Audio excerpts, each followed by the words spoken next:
Hi, my name's Nick. I'm here at the Dzogchen Retreat Center, studying with Dzogchen Khenpo Shoga Rinpoche, here with my Sangha.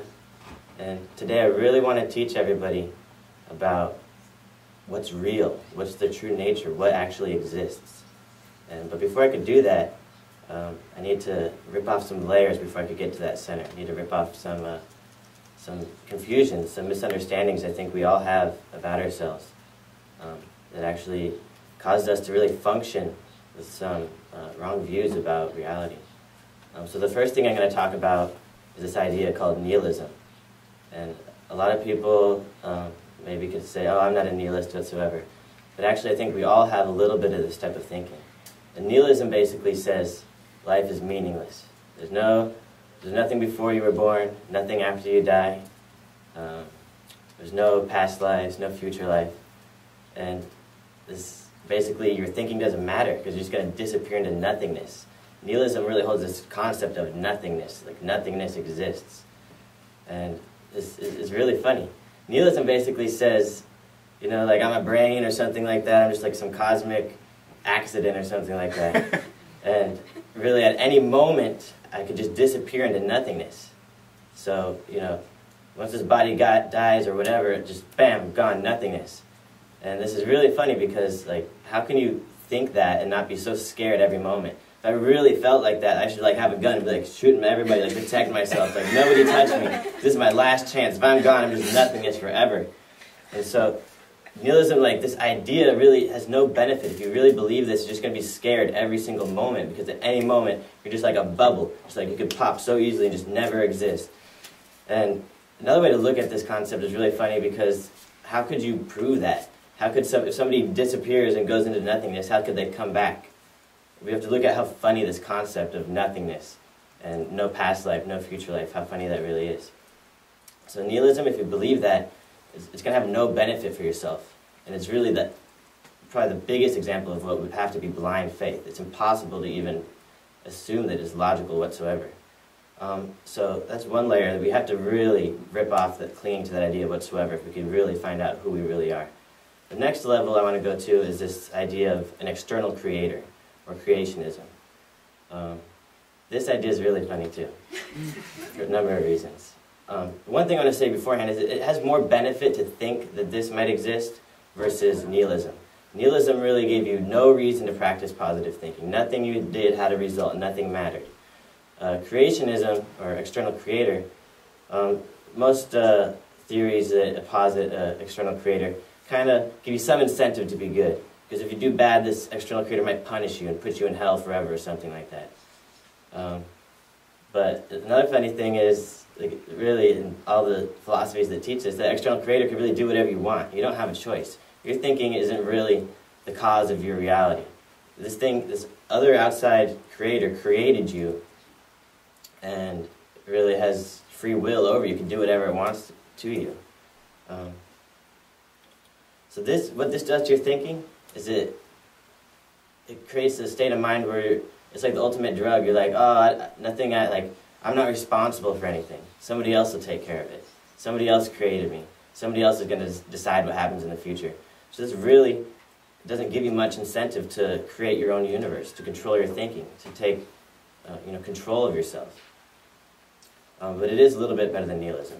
Another reason that this external creator idea is completely funny is because it doesn't make any sense logically. If something else created you, like people assert that this creator is permanent.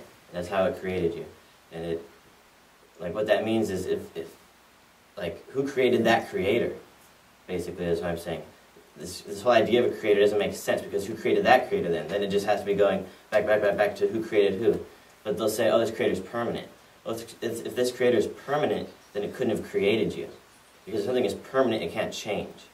So they say, well, it's permanent and it created you. Well, if that's the case, then it would have to be permanently creating you. And that's all it could do is create you over and over and over again. So it sounds really funny, but that's because the whole concept of an external creator is funny. It doesn't make any sense. It totally breaks down when you apply any amount of real logic to it. So we need to stop clinging to that layer of ignorance. So the next concept I want to come with is this idea of I. I is one of the funniest things out there. because I doesn't exist whatsoever. Everywhere you look outside of yourself, you look inside your body, you look inside your thinking, you can't find I. Because I is said to be this permanent, separate, independent entity.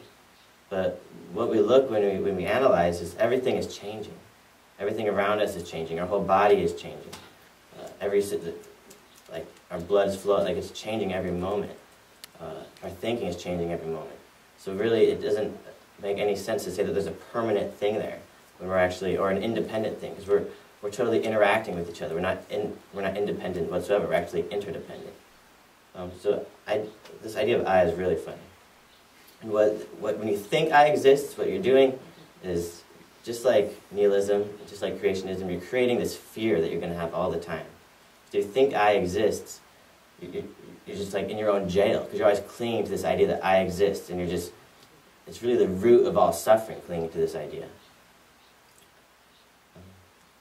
So the next, I doesn't exist. If you look anywhere, it doesn't even seem to exist. You can't find anything to like say I could be there. There's no possible place for I to be. So the next level I want to go to that we all think exists is we think material exists. We think Adam exists. This is a funny concept too. Because like I doesn't even seem to exist whatsoever. There's no, like you can never even see something to think that's I. Atoms and material, you could see, I could see this. This seems to exist. So this we have to look, this almost seems to exist. If you don't analyze it, it seems to exist. But if you look a little deeper, you can see that there is nothing here except for emptiness, except for space. Because if we get down to, if we look deeper down to the concept of maybe of a partless thing that might exist, a partless atom, this doesn't make any sense whatsoever, because then nothing could function if there was a partless atom.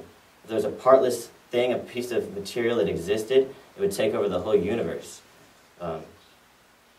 Actually, I don't have time to discuss that right now, so refer to Kunzang's speech to learn how atoms don't exist. So basically the essence of this right here, we're thinking about all this stuff. We thought there was nihilist. We maybe think that exists. We think a creator exists. We think atoms exist.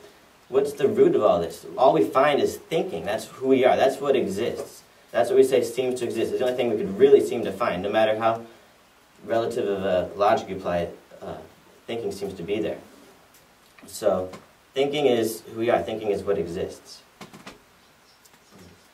So within thinking, the past doesn't exist, the future doesn't exist, all the way down to the present moment. Single present moment thinking is all that exists. And really, we'll learn our thinking is creating our whole universe. And our 5 positive thinkings are the creation of all of our happiness. Our 5 negative thinkings are the creation of all of our suffering. So one quick thing about thinking is every moment with their thinking, everybody is trying to get happiness. Everybody is not trying to get suffering. Even if you kill somebody or something like that, you do it because you're trying to get happiness out of that. Even if you make yourself suffer, try to make yourself suffer, you do that because you're trying to get happiness. Everybody wants happiness. And when we stop clinging to negative thoughts, happiness naturally arises. All these things are starting to show that actually our true nature, the nature of our thinking, is happiness. The nature of our thinking has always been true happiness. It's completely there right now, fully, unstained, totally pure. The only thing obscuring us from actualizing that and realizing that is our negative thinking, our clinging to these other ideas, our ego clinging.